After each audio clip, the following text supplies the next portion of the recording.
Não tá? Sérgio tá mutado. Agora sim. Aí.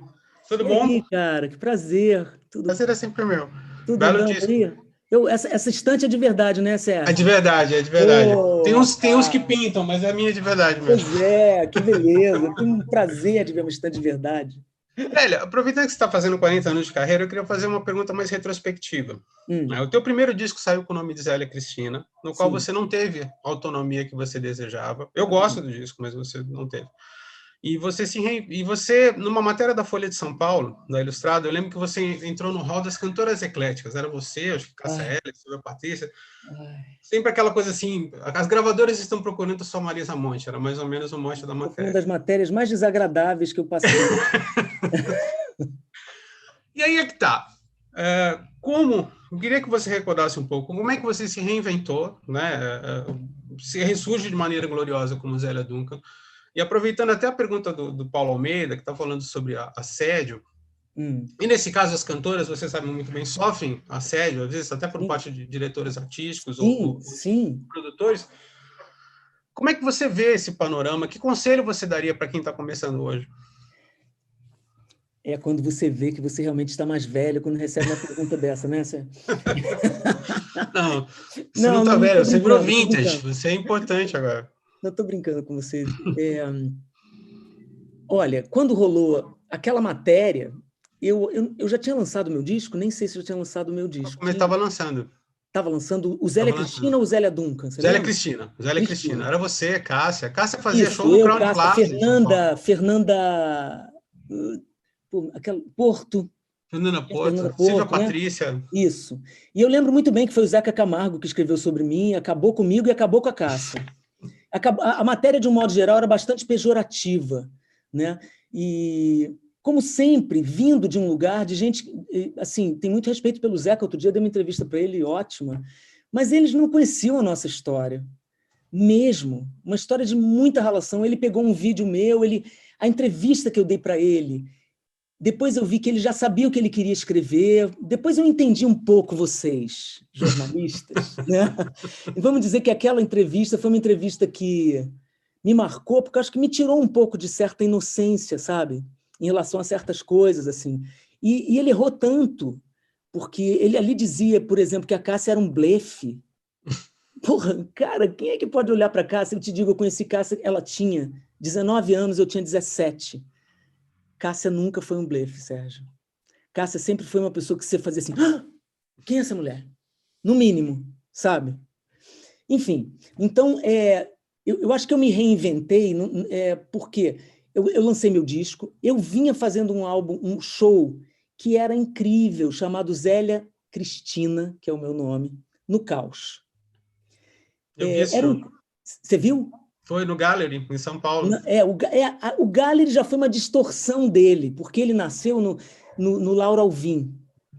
Né? Então, imagina, do Laura Alvim para o Gallery era um lugar que não tinha nada a ver comigo, nunca teve. É porque eu era da Eldorado, então o João me propôs, aí todo mundo que estava em volta, eu tinha um primo querido, Antônio Duncan, que trabalhava na Eldorado, todo mundo achou que eu devia ir para lá, mas era o lugar, era o oposto de tudo que eu penso. Né? Só que eu não conhecia São Paulo, não que eu conheça hoje, tá? Mas hoje eu sei o que é o que, pelo menos. Então me levaram para o Gallery e a minha lembrança daquela noite é muito difícil. Mas o show Zélia Cristina no Caos, na Laura Alvim, você teria gostado muito mais de mim, porque era totalmente underground. Eu cantava o Tom Waits, eu começava cantando a Carmen na calçada de Ipanema. Luciana Studart me botou rebolando na calçada, não sei como eu fiz aquilo. E eu cantei o Itamar, eu cantava coisas que eu amava. E no Gallery já era meio tucano aquele show, assim, né? Já não não tava, tucanaram o caos, sabe? E assim, inclusive eu falava um texto maravilhoso sobre o caos, que era um texto do Beckett. Não fui eu que criou o caos, ele está ao nosso redor e ele é a nossa única chance. Aí eu dizia, proponho que deixemos o caos entrar, porque ele é verdadeiro. Eu não deixei o caos entrar porque eu tive um paredão ali, eu queria ter gravado aquele show. Não foi aquele show que foi para o disco. Então eu fiquei um pouco no meio do caminho. Mas você falou do disco, tem coisas no disco que eu adoro minha gravação com Luiz Melodia, a minha voz está muito potente, sabe, eu trabalhei muito para chegar no primeiro disco, eu estava triste naquele primeiro disco. Mas tem a música da Silvia Patrícia, tem a presença de Lula e Lucina, tem a minha primeira música com Christian. Esse disco concorreu a 2 prêmios Sharp, que eu não ganhei, mas concorreu a 2 prêmios, que era Revelação e Melhor Álbum Pop Rock. Então, eu fico na implicância com ele por uma coisa de sonoridade, de muito teclado, de não poder ter feito tudo que eu quis. Mas, Sérgio, se você soubesse quantos nãos eu disse, era para ter sido um desastre mesmo, sabe? E eu não tenho vergonha desse disco, eu tenho orgulho de coisas que a gente fez, eu só lamento, porque eu chamo esse disco de 30%, os caras ficam putos comigo, né? Porque eu podia dar muito mais, porque eu estava já dando muito mais no show, mas eu não tive a força, a maturidade, mas se não fosse aquele disco, eu não estava aqui hoje, né? Porque eu sei, depois daquele disco eu disse, nunca mais isso vai acontecer comigo. Tanto que o próximo disco é o Zélia Duncan, né? Então você pergunta como eu me reinventei. Primeiro eu tenho que te dizer que não é nunca uma coisa mental. Eu fui para Abu Dhabi, eu fiz teatro um pouco, estava muito dura, sem dinheiro nenhum. Me convidaram para cantar num hotel em Abu Dhabi, para ganhar $1.500 por mês. Isso até hoje é um bom dinheiro, né? Então eu fui encontrar com um casal de músicos que eu tinha conhecido em Brasília há milênios. Eu cheguei, primeiro eu disse que não, depois eu disse que sim, e acabei indo, aquela história toda. E cantava música brasileira, e dentro do que era, eu fui muito feliz lá. Eu já conhecia o Christian, e eu levei na bagagem uma fita cassete, onde eu tinha Nos Lençóis desse Reggae, Não Vá Ainda e Sentidos. 3 músicas fundamentais para a minha vida. Eu não sabia, mas eu sentia, já era no bandolim, sabe? Eu sentia que tinha uma coisa diferente, porque o nosso som com o bandolim e tal, quando estourou, isso fez muita diferença, a gente tinha uma sonoridade diferente. Então eu levei essas coisas, e eu comecei a tocar Nos Lençóis desse Reggae num violão, que eu consegui comprar um violão quando eu estava em Abu Dhabi. Ali, eu acho, sem querer, eu comecei a me reinventar. E eu mandava letras para o Christian. Tem uma música chamada O Meu Lugar, no meu álbum, que eu mandei de lá para cá. Quando eu cheguei, a música estava pronta, Milton Guedes tinha gravado e toda uma história acontecendo. Então, eu acho que ali eu comecei a me reinventar quando eu disse não para aquilo, porque eu podia ter pegado outra luz e tentado fazer umas coisas com ele, mas ele não me representava. Então, eu fugi dele.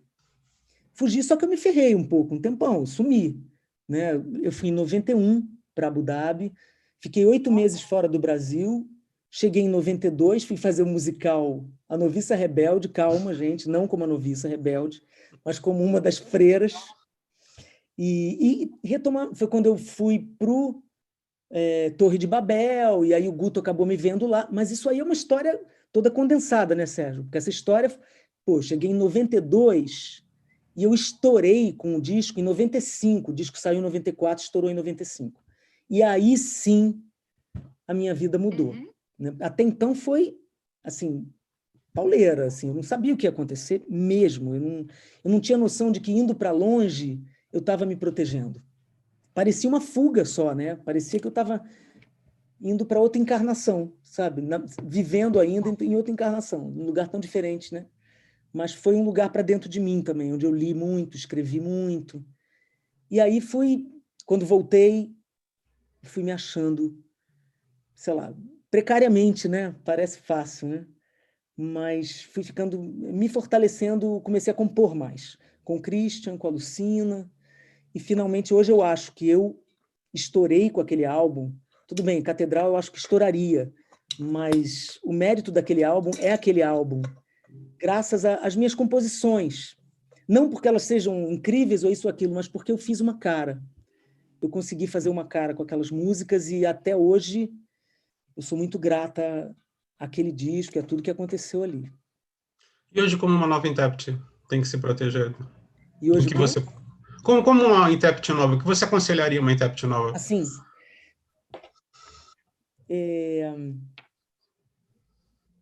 eu acho que se houvesse um critério para as coisas acontecerem, se houvesse, era você realmente não abrir mão do que você gosta. Eu sei que é difícil descobrir. Por exemplo, você é um puta cantor. Você tem 17 anos, você se descobriu um puta cantor. Se você não compõe, o que você vai cantar? Vai depender muito do meio de onde você veio e o que você ouve. Então, eu sempre acho que a gente deve ouvir. Eu acho que o artista novo, assim como o velho, mas o artista novo, principalmente, ele tem que ouvir. Ouve e não perde a chance de cantar. Tem um tijolo ali que todo mundo sobe e canta. Vai, sobe no tijolo e canta. Se veja nessa situação. E vou falar uma coisa talvez seja meio brega. Assim, ame a música acima de tudo, sabe? Fazer sucesso, a gente quer e tal, mas com o tempo a gente entende que isso é extremamente relativo, assim. O sucesso para mim hoje, que tenho 56 anos, e sei o que é o sucesso, esse estouro, que não é o que eu vivo hoje, mas é aquele sucesso, que as pessoas querem saber qual é a pasta de dente que você usa, né? Eu já passei por isso mais de uma vez, porque é cíclico, né? Ele é gostoso, mas ele não é a sua vida. Ele é gostoso, eu não vou mentir, é legal, mas legal mesmo é você ter um ofício, você prezar por esse ofício, você continuar perseguindo uma coisa que seja boa para você e para quem te ouve, assim, não perder o prazer do ofício, não colocar a ânsia do sucesso na frente do amor pelo que se faz. Não sei se parece careta esse conselho, mas, cara, isso faz um sentido para mim hoje, assim, imenso, sabe? Imenso. É realmente o que eu acredito. Eu fico até emocionada, porque é um pouco, eu falei acho que foi para o André aí no começo, né? É como se eu tivesse voltado para o meu quartinho. É essa sensação, sim. Eu lembro quando eu fui cantar, aqui em São Paulo, eu fiz grandes shows. Eu fiz um show no Parque Ibirapuera, tinha um projeto lá. 11 da manhã, domingo, 11 da manhã, eu cantei para 60 mil pessoas, não havia outro artista naquele dia. E antes de entrar, eu estava tão emocionado, eu estava tão mobilizada. Aí eu parei, respirei e falei, para mim, o que eu falo até hoje, o que eu falo para colegas meus, você vai fazer o que você fez a vida inteira. Entrar e cantar. Óbvio que tem mais gente vendo, mas é sempre a mesma coisa que você vai fazer. Se você bota o carro adiante dos bois, você vai ser atropelado. Né? E mesmo que, sei lá, que em algum momento da tua história você faça isso, volta um pouquinho, rever o que realmente importa, assim, né? Senão, cara, os bois vão passar por cima de você. Boi, hoje em dia, ganhou um sentido tão nojento, né? Mas esses bois aí também passam por cima de você, não tem jeito. Obrigado, Zélio. Valeu, prazer te ver. Obrigada, Sérgio. Sérgio. Valeu.